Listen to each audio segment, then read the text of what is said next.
नमस्कार दोस्तों, मैं अर्जुन परिहार आप सभी का स्वागत करता हूं परिहार पाठशाला की इस नई क्लास में। दोस्तों, जैसा आप जानते हैं कि हमने एमसीक्यू सीरीज शुरू की है और एमसीक्यू सीरीज में आज है लेक्चर नंबर 3। 2 पार्ट अभी तक आ चुके हैं। अगर आप चैनल पे पहली बार आए हैं तो चैनल को कीजिए सब्सक्राइब और प्लेलिस्ट में जाके चेक कीजिए, आपको एमसीक्यू की सीरीज मिलेगी। आपको रिवर्स इन इंडिया के ऊपर 2 पार्ट आ चुके हैं। That is more than sufficient for JKSSB point of view. ठीक है। और आज जो है that is vitamin and disease के ऊपर, क्योंकि ये वो टॉपिक्स हैं जो सबसे ज़्यादा पेपर में पूछे जाते हैं, हर एक एग्ज़ाम में ये पूछे जाते हैं। तो आज हम देखेंगे विटामिन एंड डिजीज़ के बारे में। इन केस आप मेरे साथ सोशल मीडिया पे जुड़ना चाहते हो, this is my Instagram ID. और अगर आप पहली बार चैनल पे आए हो तो मैं आपको बता दूं कि हमारे एक ऑफिशियल टेलीग्राम चैनल है जहाँ पे डेली बेसिस पे आपको एमसीक्यू मिलेंगे। वहाँ पे आपको सुबह कंप्यूटर के एमसीक्यू मिलते हैं सुबह 9 बजे, और दोपहर 12 बजे आपको पॉलिटी या कोई भी जीएस का जो टॉपिक होगा उसके ऊपर एमसीक्यूज मिलते हैं आपको। और इसके अलावा वहाँ पे काफ़ी सारी पीडीएफ्स भी शेयर होती हैं। अगर आप इस वीडियो से रिलेटेड या किसी भी वीडियो से रिलेटेड कोई भी पीडीएफ चाहते हैं, वो भी आपको टेलीग्राम ग्रुप पे मिल जाएगी। तो चलिए शुरू करते हैं क्वेश्चन। अब यहाँ पे मैं वो क्वेश्चन नहीं कराऊंगा जैसे विटामिन सी या विटामिन बी की कमी से क्या हो जाएगा या विटामिन ए की कमी से क्या हो जाएगा। ऐसे क्वेश्चन यहाँ पे एक्सपेक्ट नहीं करो। यहाँ पे ऐसे क्वेश्चन होंगे जो थोड़े से डिफरेंट होंगे, और हो सकता है कि आपने ये क्वेश्चन नहीं देखे हों अभी तक पेपर में, लेकिन सिंस सेंट्रल लेवल पे ये क्वेश्चन पूछे जा चुके हैं तो आपको इस तरीके के क्वेश्चंस भी आने चाहिए to gain edge over other students. देखिए पहला क्वेश्चन यहाँ पे क्या कह रहा है। Diseases that last only for short time are called. ठीक है, उसको एक्यूट कहेंगे, क्रोनिक कहेंगे, डेफिशिएंसी, और ये तो दोनों ऑप्शन गलत हैं। ठीक है, अब एक्यूट और क्रोनिक में क्या डिफरेंस होता है वो थोड़ा सा देख लेते हैं। तो डिजीजेस को आप क्लासीफाई कर सकते हो दो दो हिस्सों में। ठीक है, एक आ गया आपका एक्यूट और एक आ गया आपका क्रोनिक। अब एक्यूट में जो भी डिजीजेस होती हैं उनका जो ऑनसेट होता है, मतलब जो बिगिनिंग होती है ऑनसेट, वो क्या होता है, that is sudden and rapid. ठीक है, that is sudden and rapid, अचानक से होती हैं ऐसी डिजीज। लेकिन जो क्रोनिक डिजीज होती हैं वो विद टाइम डेवलप होती हैं, इसलिए इन्हें कहा जाता है they are slow and progressive in nature. Slow and progressive in nature. इनका जो ड्यूरेशन होता है, एक्यूट का जो ड्यूरेशन होता है, वो ड्यूरेशन होता है शॉर्ट। क्या होता है, शॉर्ट। और क्रोनिक डिजीजेज का जो ड्यूरेशन होता है वो होता है लॉन्ग टर्म, या लॉन्ग लॉन्ग कह सकते हो आप। अब शॉर्ट का क्या मतलब है यहाँ पे, शॉर्ट का मतलब है यहाँ पे from few days two weeks, और लॉन्ग का क्या मतलब है यहाँ पे from few months two years. ठीक है। अब एक्यूट डिजीज के ऊपर, एक्यूट जो भी एक्यूट क्लासिफिकेशन की हमने डिजीज की, उसकी क्या एग्जांपल्स हैं, जैसे कॉमन कोल्ड, जैसे फूड पॉइजनिंग, जैसे मलेरिया। ठीक है, ये कुछ ऐसी एग्जांपल्स हैं जो अब जुकाम आपको अचानक होता है ना, ऐसे तो नहीं होता कि 7-8 दिन से कोई बिल्डअप हो रहा है या 20 दिन या कहीं महीनों से बिल्डअप हो रहा है, ऐसा तो नहीं होता है। ठीक है, उसी तरीके से जो क्रोनिक डिजीजेज होती हैं जिसमें बिल्डअप टाइम होता है, जो slow and progressive in nature होती हैं, जैसे एग्जांपल इसकी आ गई डायबिटीज़। ठीक है, जैसे आपको हाइपरटेंशन होती है, टीबी होती है, अस्थमा होता है, आर्थराइटिस होती हैं। तो ये सब चीज़ें किसकी एग्जांपल्स हैं, ये होती हैं क्रोनिक की। ये सारी चीज़ें आप अपने नोटबुक में नोट कर सकते हो। तो क्या आंसर आएगा, यहाँ शॉर्ट टाइम की बात की है तो एक्यूट आएगा, अगर लॉन्ग टर्म की बात करता तो क्रोनिक आता। ठीक है, तो आई होप आपको एक्यूट और क्रोनिक के बारे में कुछ आपने सीखा होगा। तो मैंने यहाँ पे मेंशन भी किया है कि कौन सा क्वेश्चन किस एग्जाम में पूछा गया है, वो आपको यहाँ पे मेंशन्ड है। Next question, bulimia is best described as. Bulimia is best described as. अब बेसिकली ये जो बुलिमिया होता है ये होता है एक ईटिंग डिसऑर्डर। क्या होता है, ये एक ईटिंग डिसऑर्डर होता है ये। अब देखिए इसमें क्या होता है, जैसे मान लीजिए कोई किसी किसी भी पर्सन को, जैसे मान लो डिप्रेशन है। ठीक है, डिप्रेशन है या एनजाइटी हो रही है, तो ऐसे में कभी कभी क्या होता है कि आपको खाने की ओर ध्यान जाता है बार बार, कि मुझे खाना खाना है, मुझे खाना खाना होता है ना। कभी कभी कोई कोई कहता है कि मैंने डिप्रेशन में इतना ज़्यादा खाना खा लिया, या मुझे एनजाइटी हो रही है, तो जब भी एनजाइटी हो रही है तो मुझे खाना खाने का मन कर रहा है। इसका मतलब उसे कहते हैं, उसी को कहते हैं ईटिंग डिसऑर्डर, और उस ईटिंग डिसऑर्डर का नाम क्या है, बुलिमिया। ठीक है। It is lack of control over eating habits, ठीक है। अब अगर आप कंट्रोल नहीं है आपका ईटिंग हैबिट्स के ऊपर, तो क्या होगा, बुलिमिया से क्या होगा, बुलिमिया से होगा आपका वेट गेन। तो ऐसे में क्या होता है, वेट गेन होने के चांसेस होते हैं, वेट गेन होने के चांसेस होते हैं। तो आप ये याद रखेंगे, bulimia is a eating disorder, ठीक है। कब होता है, जब कोई पर्सन जो है वो डिप्रेशन या एंजाइटी में होता है, उस टाइम पे ये होता है, ठीक है। चलिए नेक्स्ट देखते हैं। नेक्स्ट क्वेश्चन जो है that is kettles have foot and mouth diseases caused by. अब ये जो फूट एंड माउथ डिजीज है इसे कहा जाता है FMD, foot and mouth disease, short में इसको क्या कहेंगे, एफएमडी। अब नॉर्मली आपने देखा होगा ये कैटल्स में होता है, ठीक है। किस किस में होता है कैटल्स में, जैसे बुफेलो हो गया, शीप हो गया, गोट्स हो गए, पिग्स, इवन पिग्स में भी होता है। जैसे आपके मुंह में छाले पड़ जाते हैं ना, उसी तरीके से जो कैटल्स हैं उनके मुंह में या फिर उनके फुट में जो है उसी एक छाले किस्म की डिजीज है जिसको हम कहते हैं एफएमडी डिजीज, जिसे फुट एंड माउथ डिजीज कहते हैं। किसकी वजह से होता है, एक वायरस होता है, एक वायरस होता है, या तो कभी कभी उसको एफएमडी वायरस ही कहा जाता है, नहीं तो उसका कहा जाता है एप्था वायरस। किसकी वजह से होता है ये, एप्था वायरस की वजह से होता है ये, ठीक है। अब एप्था वायरस की वजह से होता है, तो यहाँ पे क्वेश्चन क्या पूछा गया है, cattle which have FMD disease is caused by, किसकी वजह से होता है, वायरस, और कौन सा वायरस होता है, एप्था वायरस की वजह से होता है। सिम्टम क्या है इसके, सिम्टम जैसे मैंने कहा कि इसके ब्लिस्टर्स होते हैं। अब किस किस में मेनली ये होता है, जैसे मैंने कहा बुफेलो, शीप, गोट्स, पिग्स, इन सब में ये एफएमडी डिजीज जो है वो होती है। Next is AIDS. अब देखें यहाँ पे, अब ये कह रहा है AIDS virus affect the growth of.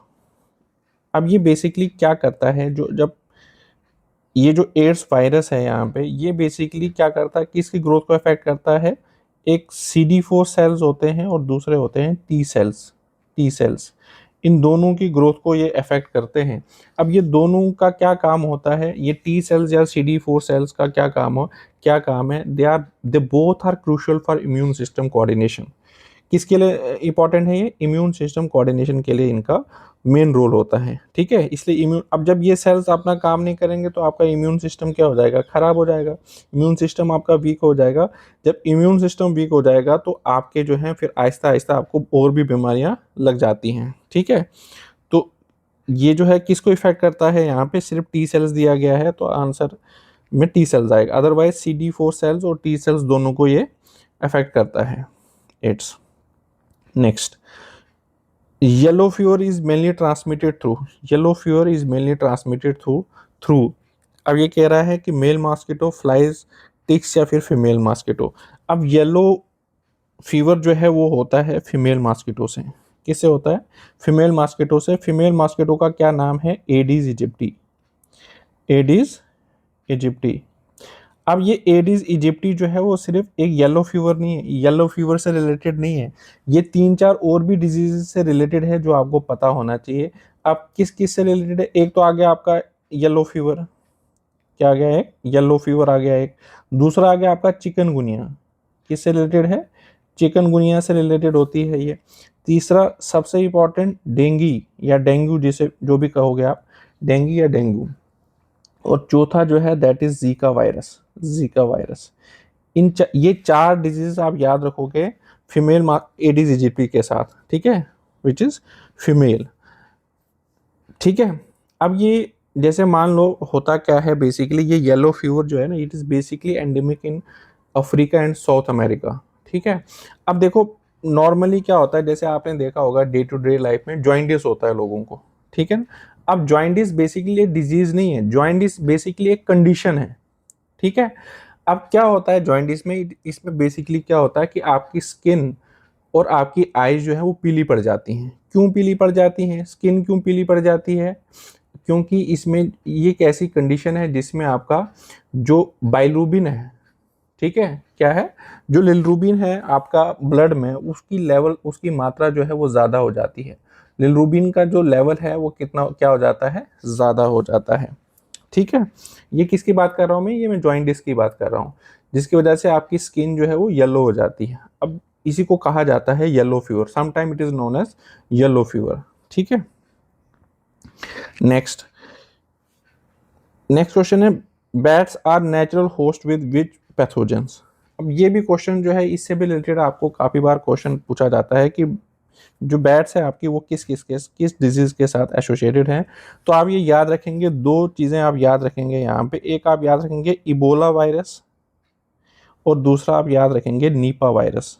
Nipah virus, ठीक है। इन दोनों वायरस के साथ जो है वो बैट्स जो है वो एसोसिएटेड होती हैं। ये आप हमेशा के लिए याद रखेंगे, आपके पेपर में ये काफ़ी बार पूछा जा चुका है, ठीक है। तो आंसर आएगा यहाँ पे इबोला वायरस। अदरवाइज यहाँ पे इबोला और नीपा दोनों वायरसेस के लिए ये एप्लीकेबल है। Hepatitis B. अब हेपेटाइटिस बी जो है वो किसको अफेक्ट करता है? हेपेटाइटिस बी जो है बेसिकली आपको आपके लीवर को क्या करते हैं, इफेक्ट करता है। अब ये जो हेपेटाइटिस बी है, हेपेटाइटिस बी, इसमें होता क्या है?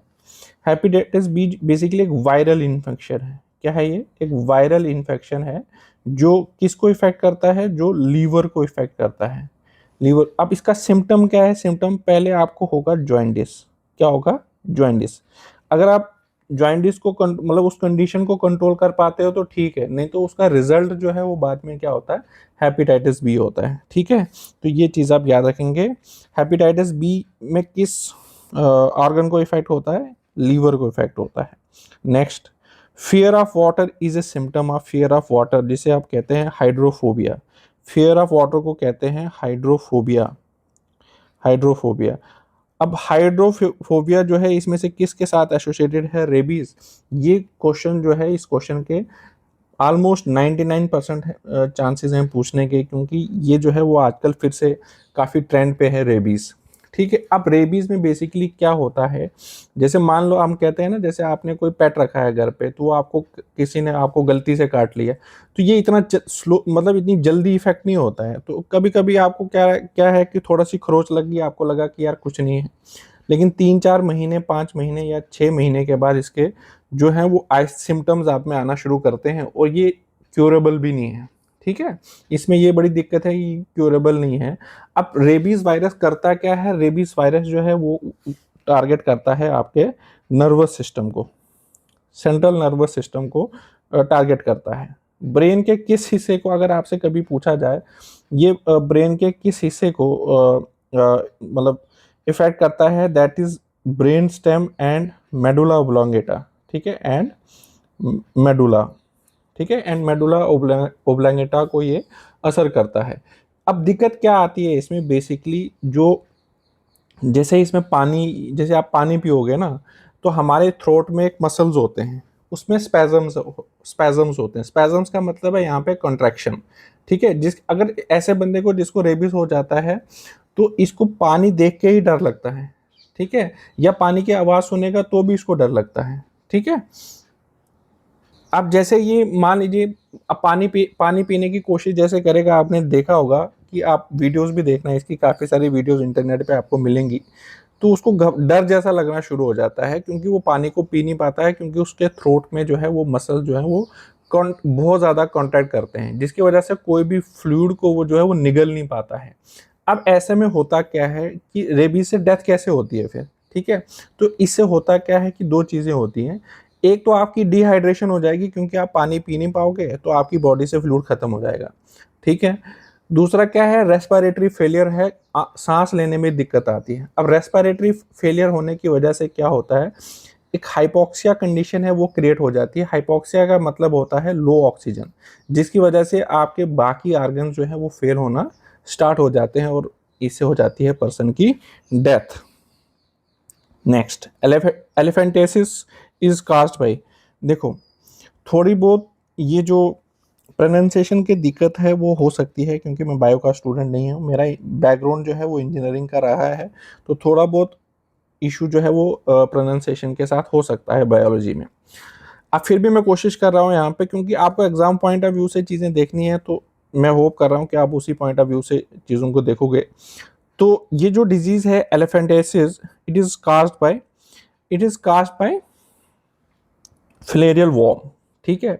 पैरासिटिक इन्फेक्शन होता है ये। अब बेसिकली ये जो एलिफेंटेसिस है ये भी एक कंडीशन है, ठीक है। अब इस कंडीशन में होता क्या है? इसमें एक्सट्रीम स्वेलिंग हो जाती है स्किन की, ठीक है।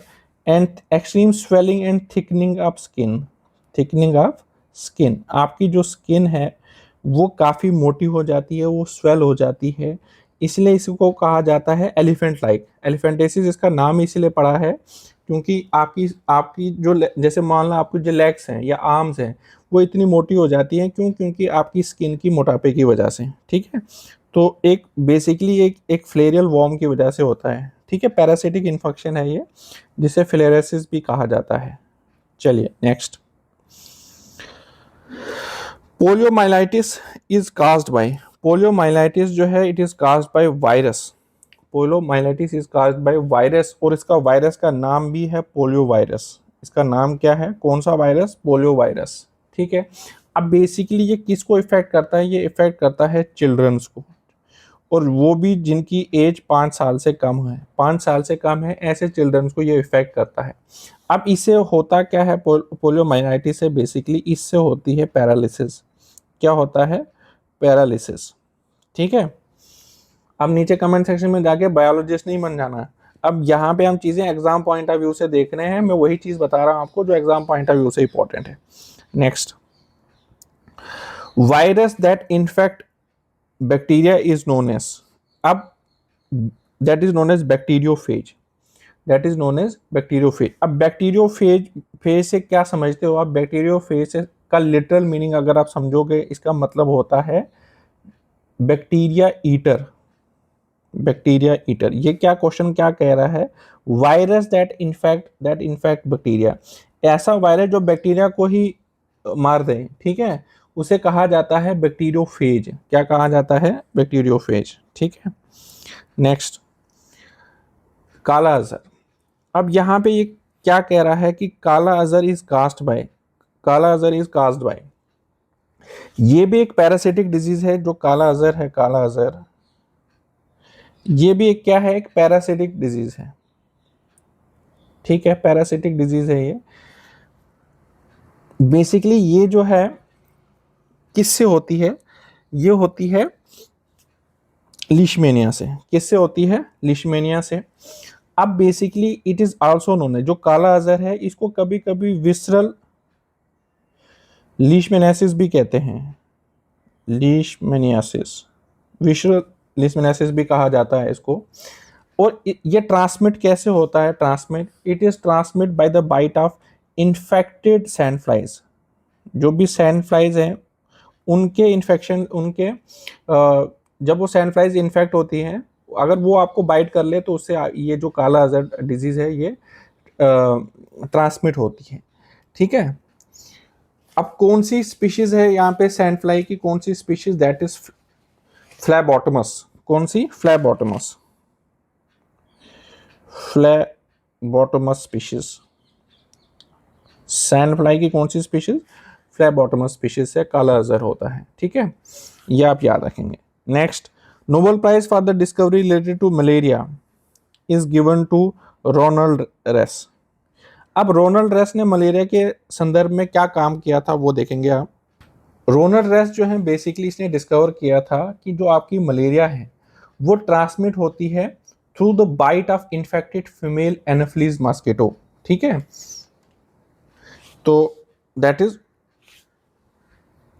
अबाउट दिस क्वेश्चन, ठीक है, कि मलेरिया की ट्रांसमिशन जो है वो, मलेरिया की जो ट्रांसमिशन है वो कैसे होती है, ये बताया था, ये बताया था किसने? रोनाल्ड रेस ने, जिसकी वजह से इसको नोबेल प्राइज दिया गया था मेडिसिन में। Next question, mushrooms are classified as, mushroom जो है वो किस क्लासिफिकेशन में आते हैं? They are under the classification of fungi. Next, अब देखिए ये क्वेश्चन जो है जिनका बैकग्राउंड जो है वो बायो से है उनके लिए तो बहुत इजी क्वेश्चन है ये, लेकिन जिनका बैकग्राउंड जो है वो नॉन मेडिकल से है या आर्ट से है तो उनके लिए जो है वो काफ़ी इंपॉर्टेंट क्वेश्चन है ये। Next, asexual reproduction in yeast occurs by. अब देखें यहाँ पे जो यीस्ट की रिप्रोडक्शन है, रिप्रोडक्शन वो दो प्रकार से होती है, वो एसेक्सुअल रिप्रोडक्शन भी होती है और सेक्सुअल रिप्रोडक्शन भी होती है। अब मोस्टली जो रिप्रोडक्शन होती है यीस्ट में वो होती है एसेक्सुअल रिप्रोडक्शन। एसेक्सुअल रिप्रोडक्शन से अगर आप मैं लिटरल मीनिंग्स बोलूँ तो ए सेक्सुअल रिप्रोडक्शन में जो है वो सिंगल पेरेंट इन्वॉल्व होते हैं और सेक्सुअल रिप्रोडक्शन में दो पेरेंट्स का इन्वॉल्वमेंट रहता है। अब जो ए सेक्सुअल रिप्रोडक्शन है इसमें भी अलग अलग मेथड्स हैं, जैसे बडिंग, ठीक है, जैसे बडिंग या फिर फिशन। अब यीस्ट की जो रिप्रोडक्शन है वो एसेक्सुअल रिप्रोडक्शन से होती है, लेकिन ये पूछ रहा कौन से मेथड से, तो कौन से मेथड से? मोस्ट कॉमन मेथड जो है that is budding, that is budding. Fission तो है नहीं इसमें, फिशन भी है लेकिन मोस्ट कॉमन जो है दैट इज बडिंग। दोनों मेथड्स हैं इसके, फिशन भी और बडिंग भी, लेकिन ज्यादातर जो है that is budding. Next, yeast used in making breads act as catalyst for fermentation।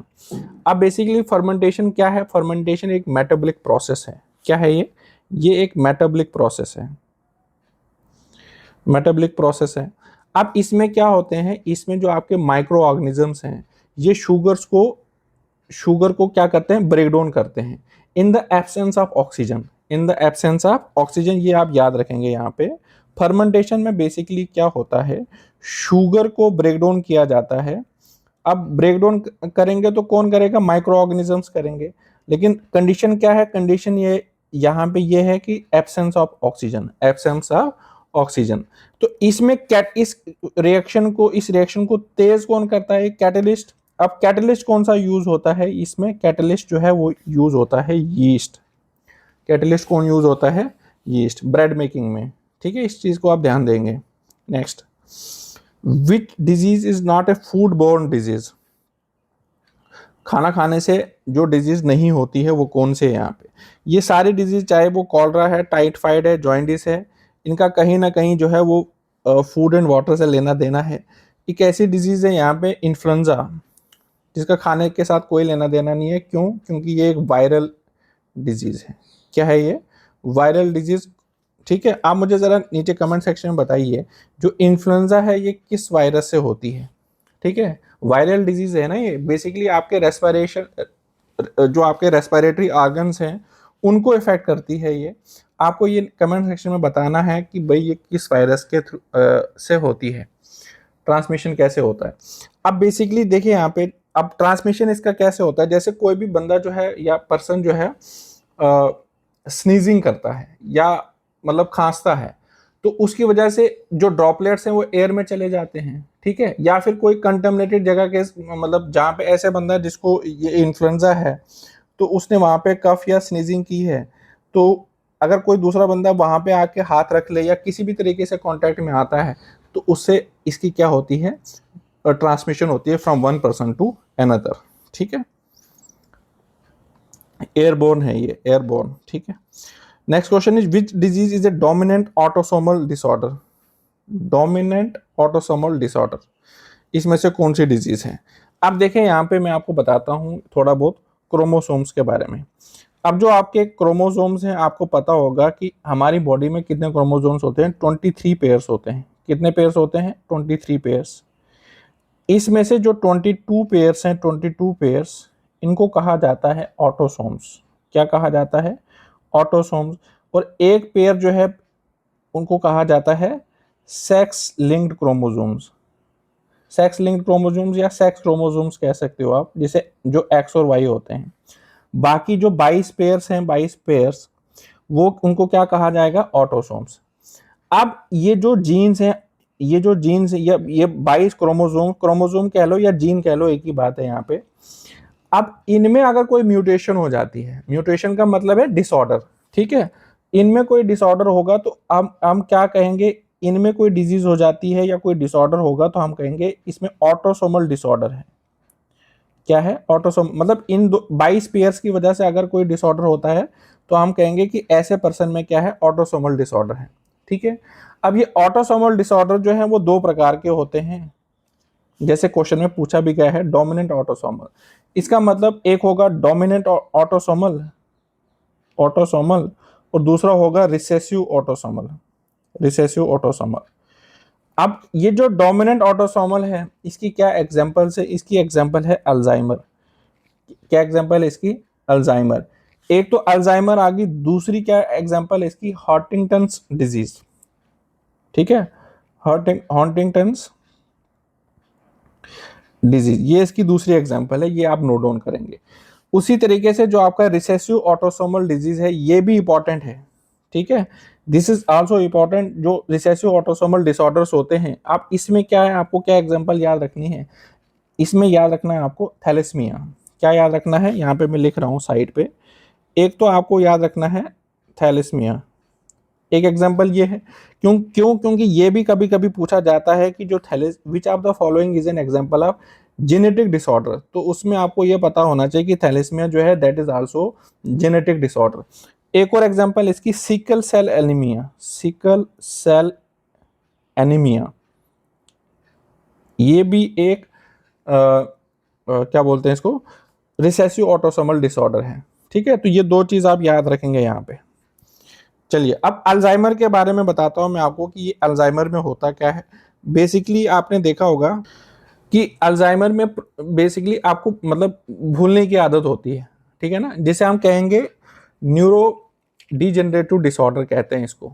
आपकी ब्रेन की क्षमता जो है ना, आपकी मेमोरी कैपेसिटी जो है वो क्या हो जाती है, वो कम हो जाती है, ठीक है। उसको भूलना, जैसे हम कहते हैं ना मेमोरी लॉस, उसी को कहेंगे Alzheimer. Next, diseases not transmitted from person to person include. ये कह रहा है कि एक इसमें से कौन सी डिजीज है जो एक बंदे से दूसरे बंदे में फैल नहीं सकती है, ठीक है ना। तो कौन सी डिजीज है, साइरोसिस। अब ये जो साइरोसिस है, साइरोसिस बेसिकली ये किसको इफेक्ट करता है, ये बेसिकली इफेक्ट करता है लीवर को। किसको इफेक्ट करता है, ये लीवर की डिजीज है साइरोसिस, ठीक है। Next, which medical condition damages the optic nerve worsening vision over time। अब देखें यहाँ पे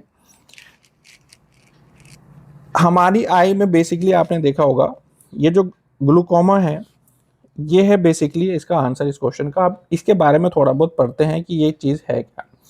हमारी आईज में ना एक फ्लूइड होता है, ठीक है, जिसे कहा जाता है एक्वस ह्यूमर। अब इस फ्लूइड का क्या काम है, इस फ्लूइड का काम है एक प्रेशर मेंटेन करता है, जैसा जैसा हम कहेंगे इंट्राओकुलर प्रेशर कहा जाता है इसे। क्या क्या कहा जाता है, इंट्राओकुलर प्रेशर। अब ये जो इंट्राओकुलर प्रेशर है, ये क्या मेंटेन करता है, ये मेंटेन करता है आपकी आई की शेप को, ठीक है, आपकी आई की शेप को ये मेंटेन करता है, ठीक है। और जो भी आई के फंक्शन होते हैं उसको भी ये मेंटेन करता है।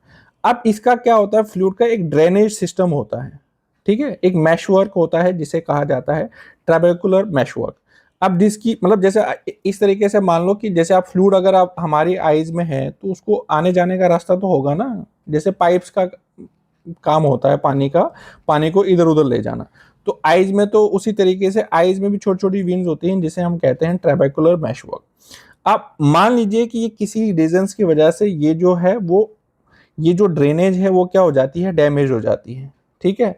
अब जब ये ड्रेनेज प्रॉपरली ये फ्लूइड ड्रेनेज नहीं हो पाएगा तो क्या हो जाएगा, ये जो इंट्राओकुलर प्रेशर है ये हमारी आईज में बढ़ जाता है, ठीक है, जिसकी वजह से हमारी जो विजन है, हमारी जो ऑप्टिक नर्व्स होती हैं हमारी आईज में वो डैमेज होती हैं, और डैमेज होने की वजह से क्या हो जाएगी, आपकी जो विजन है वो परमानेंटली लॉस हो जाती है, ठीक है। तो इतनी चीज़ें आपके लिए काफ़ी हैं ग्लोकोमा के बारे में, ठीक है।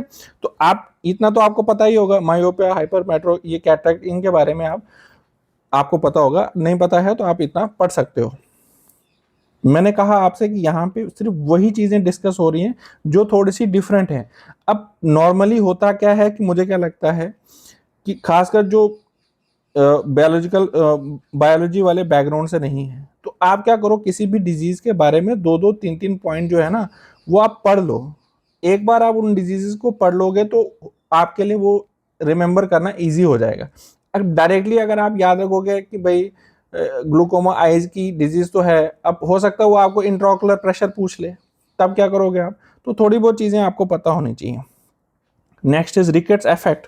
रिकेट्स किसको इफेक्ट करता है, तो इतना तो आपको पता है कि ये बोन्स को इफेक्ट करता है, बोन्स को इफेक्ट करता है। अब यहाँ इन ऑप्शन के हिसाब से क्या आ जाएगा, यहाँ पे स्केलेटल सिस्टम आ जाएगा। अब ये जो रिकेट्स हैं, रिकेट्स बेसिकली इसमें क्या होता है, चाइल्डहुड डिसऑर्डर है, ये छोटे बच्चों में ज़्यादातर होता है। अब बेसिकली ये है बोन डिसऑर्डर। क्या है ये, बोन डिसऑर्डर। अब किसकी वजह से होता है, ये होता है डेफिशिएंसी ऑफ विटामिन डी। सिर्फ विटामिन डी नहीं, एक तो विटामिन डी की कमी की वजह से, कैल्शियम की कमी की वजह से, और फॉस्फेट्स की कमी की वजह से। ठीक है, ये सारे मिनरल्स जब आपकी बॉडी में कम हो जाते हैं तो आपकी जो बोन्स हैं वो सॉफ्ट हो जाती हैं, नरम पड़ जाती हैं, जिसे कहा जाता है रिकेट्स। क्या कहा जाता है? रिकेट्स। ठीक है, नेक्स्ट देखो क्वेश्चन, देखो कितना सिंपल क्वेश्चन है, लेकिन पता होना चाहिए आपको। ये क्वेश्चन कह रहा है प्रोटीन डेफिशिएंसी बताओ कि इसमें से ऐसी कौन सी डिजीज है जो प्रोटीन डेफिशिएंसी की वजह से होती है। अब प्रोटीन डेफिशिएंसी की वजह से होता है क्वाशाकर। ठीक है,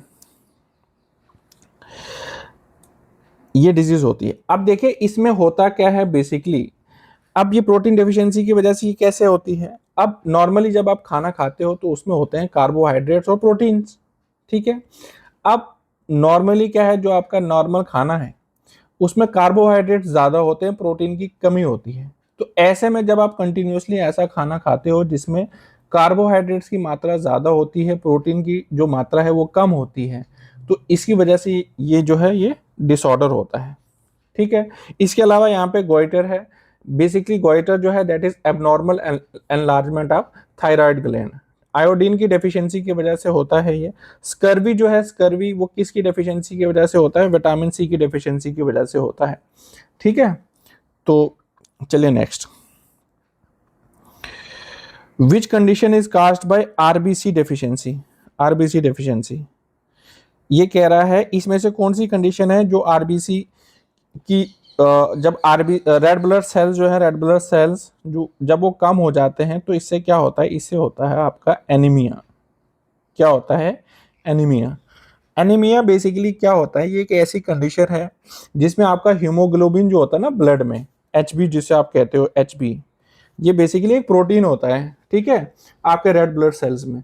अब ये जो एचबी की मात्रा है जब ये कम हो जाएगी तो इससे क्या होता है? अब इसका काम क्या होता है एचबी का? ये कैरी करता है ऑक्सीजन को। जो डिफरेंट टिश्यूज हैं, डिफरेंट ऑर्गन्स हैं हमारी बॉडी में, उन तक ऑक्सीजन कौन पहुंचाता है? वो पहुंचाता है हीमोग्लोबिन। अब जब हीमोग्लोबिन की मात्रा ही आपके ब्लड में कम है तो आपके टिश्यूज तक जो ऑक्सीजन पहुंचेगी वो क्या हो जाएगी? कम हो जाएगी। ठीक है, अब ऐसे भी कह सकते हैं कि जो आपका आरबीसी है वो कम बन रहा है, या हीमोग्लोबिन जो है आपकी बॉडी में कम बनता है। ठीक है,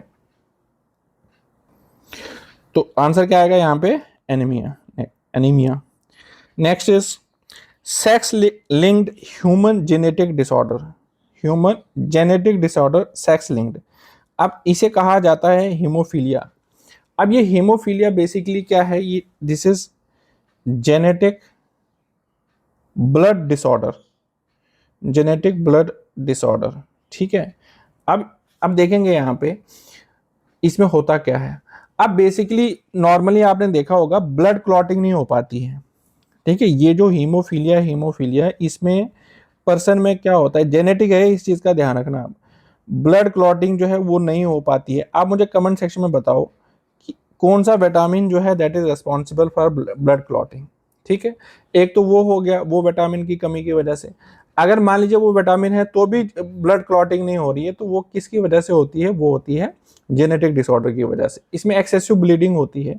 कभी कभी इस हीमोफीलिया को क्या कहा जाता है? इसे कहा जाता है रॉयल डिजीज भी कभी कभी कहा जाता है इसको, क्योंकि 18th-19th सेंचुरी में, जो 18वीं सदी या 19वीं सदी में ये जो हीमोफीलिया था, जो भी यूरोपियन रॉयल फैमिलीज थी ना उनमें बहुत ज़्यादा होता था ये, इसलिए इसको क्या कहा जाता था? रॉयल डिजीज कहा जाता है। और इसे ये भी कहा गया है it's a sex linked.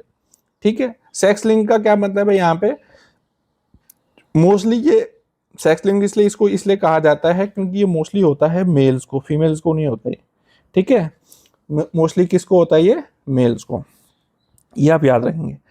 Next is colour blind people can not differentiate between, किस कलर, जो कलर ब्लाइंड पीपल होते हैं वो किन किन कलर्स को आप नॉर्मली आप क्वेश्चन देखोगे, आप अगर आप पढ़ भी रहे हो बुक में तो वहां दिया होता है कि बताओ किस विटामिन की कमी की वजह से कलर ब्लाइंडनेस होती है या नाइट ब्लाइंडनेस होती है। ठीक है, अब ऐसा तो है नहीं यहाँ पे। अब यहाँ पूछ रहा है कि बताओ कलर ब्लाइंड पीपल कौन कौन से कलर को डिफरेंशिएट नहीं कर पाते हैं। तो अब थोड़ा सा पढ़ लेते हैं यहाँ पे।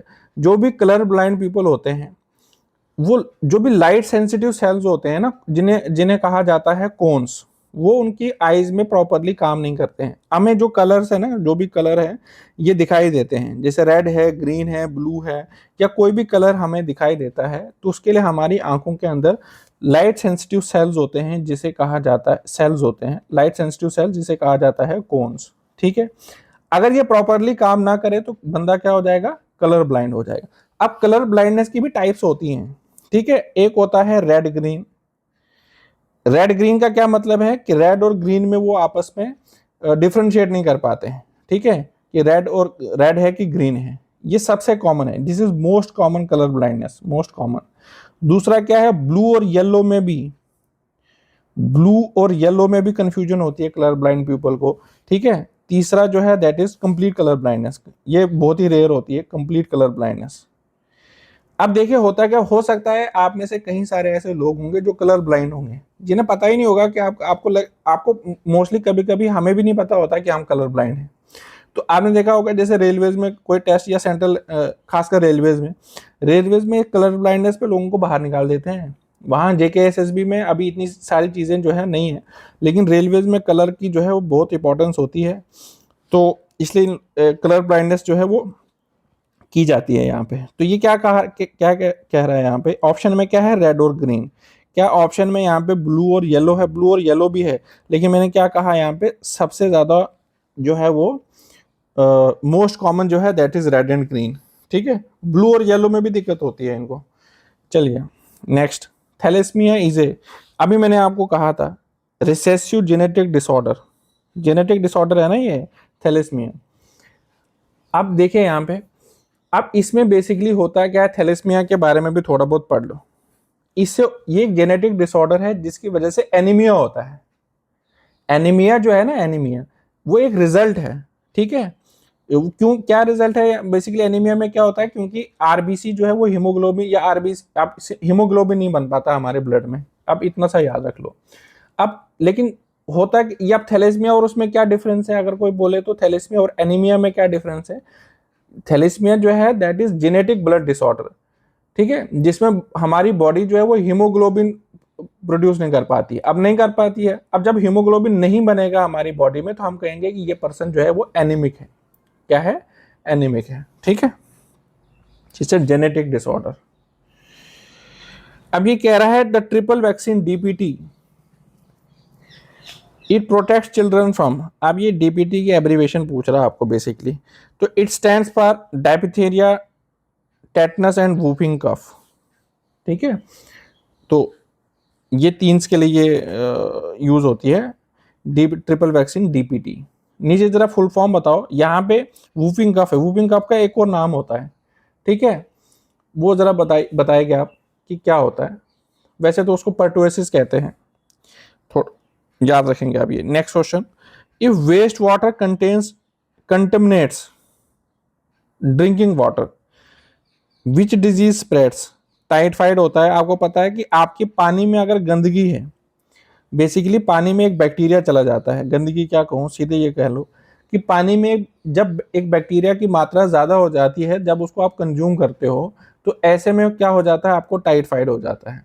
अब कौन सा बैक्टीरिया होता है, दैट इज सैल्मोनेला, सैल्मोनेला टिफी, ये बैक्टीरिया का नाम है जिसकी वजह से जो है वो टाइफाइड होता है। ठीक है, अब मुझे बताओ, ये तो चलो बड़ी कॉमन सी बात है, टाइफाइड का एक टेस्ट होता है। ठीक है, जब आप टाइफाइड हो जाएगा आपको, तो टाइफाइड के लिए एक टेस्ट होता है जिसे कहा जाता है विडाल टेस्ट। क्या कहा जाता है, विडाल टेस्ट। ये इंपॉर्टेंट है, ये भी पेपर में पूछा जाता है। ठीक है, next, tuberculosis is commonly known as, tuberculosis is commonly known as white plague, इसे व्हाइट प्लेग कहा जाता है। अब क्यों कहा जाता है व्हाइट प्लेग, उसको थोड़ा बहुत समझने की कोशिश करते हैं। पहले तो हम ये देख लेते हैं कि ये जो टीबी है ये किसकी वजह से होता है। ये एक बैक्टीरिया की वजह से होता है जिसका नाम है माइकोबैक्टीरियम ट्यूबरक्लोसिस। क्या नाम है, माइकोबैक्टीरियम ट्यूबरक्लोसिस। ठीक है, अब बेसिकली इसमें क्या होता है, अब टीबी में मोस्टली अगर आपसे ये पूछे कि किसी भी पर्सन को अगर टीबी हुआ है तो उसमें कौन सा ऑर्गन जो है वो इफेक्ट होता है, वो सबसे ज्यादा इफेक्ट जो होता है वो होता है लंग्स। ठीक है, लंग्स इफेक्ट होते हैं। ठीक है, इसके लिए एक वैक्सीन भी बनाई गई है, इस वैक्सीन का नाम है BCG। नीचे फुल फॉर्म बताइए जरा, BCG की क्या फुल फॉर्म है। अब इसे क्या वाइट प्लेग क्यों कहते हैं इसको, टीबी को? बेसिकली जिस भी पर्सन को टीबी हो जाता है ना, तो वो पीला पड़ जाता है। पीला क्यों पड़ जाता है? एक तो पीला हो जाता है, दूसरा वो थिन हो जाता है, मतलब पतला पड़ जाता है। ठीक है, अब पीला क्यों पड़ता है? क्योंकि उसमें भी वो एनीमिक कंडीशन आ जाती है। एक तो वो कमजोर बहुत हो जाता है, ठीक है, और दूसरा उसमें पीलापन इसलिए आता है क्योंकि उसमें ब्लड सेल जो है वो हीमोग्लोबिन बनना जो है वो क्या हो जाता है, कम हो जाता है, जिसकी वजह से इसे क्या कहा जाता है, व्हाइट प्लेग कहा जाता है। ठीक है, next, leprosy is also known as, ये सीधा सीधा क्वेश्चन है, आपको याद रखना है, it is known as Hansen's disease. Hansen disease कहा जाता है इसको। बेसिकली ये जो लेप्रोसी है ये भी एक बैक्टीरियल डिजीज है, बैक्टीरियल इन्फेक्शन है, जो मोस्टली किसको इफेक्ट करता है, आपकी स्किन को इफेक्ट करता है, ये आईज को इफेक्ट करता है, स्किन और आईज को सबसे ज्यादा इफेक्ट करता है। ठीक है, आप मुझे नीचे बताइए, मैंने कहा कि ये बैक्टीरियल इन्फेक्शन है, जरा बताइए किस बैक्टीरिया से लेप्रोसी होता है। ठीक है, किस बैक्टीरिया से लेप्रोसी होता है। Vaccine mainly used against tuberculosis, तो मैंने अभी आपको बताया था BCG। क्या बताया था? BCG की फुल फॉर्म नीचे बताइए जरा कि BCG की क्या फुल फॉर्म है। मिलियोडिसिस इज ए बेसिकली ये है एक इन्फेक्शियस डिजीज, मिलियोडिसिस। ठीक है, अब इन्फेक्शियस डिजीज है तो किसी बैक्टीरिया से होगा। अब आपको बताना है कि बैक्टीरिया जो है वो कौन सा बैक्टीरिया है, ये मुझे बताइए जरा नीचे कमेंट सेक्शन में कि किस बैक्टीरिया से होता है ये, इसे इन्फेक्शियस डिजीज। ठीक है, तो आई होप आपको आज का जो टॉपिक है वो थोड़ा बहुत समझ आया होगा। मैंने कोशिश की है कि ऐसे क्वेश्चन मैंने यहाँ पे रखे हैं जो क्वेश्चन थोड़े से डिफरेंट हैं, और हो सकता है ऐसे क्वेश्चंस आपने पहले ना देखे हैं, देखे हैं तो अच्छी बात है, नहीं देखे हैं तो अब अभी आपने देख लिया। तो ऐसे क्वेश्चंस अगर आपने नहीं देखे हैं तो आप अपनी कॉपी में इनको नोट कर सकते हो। Thank you so much.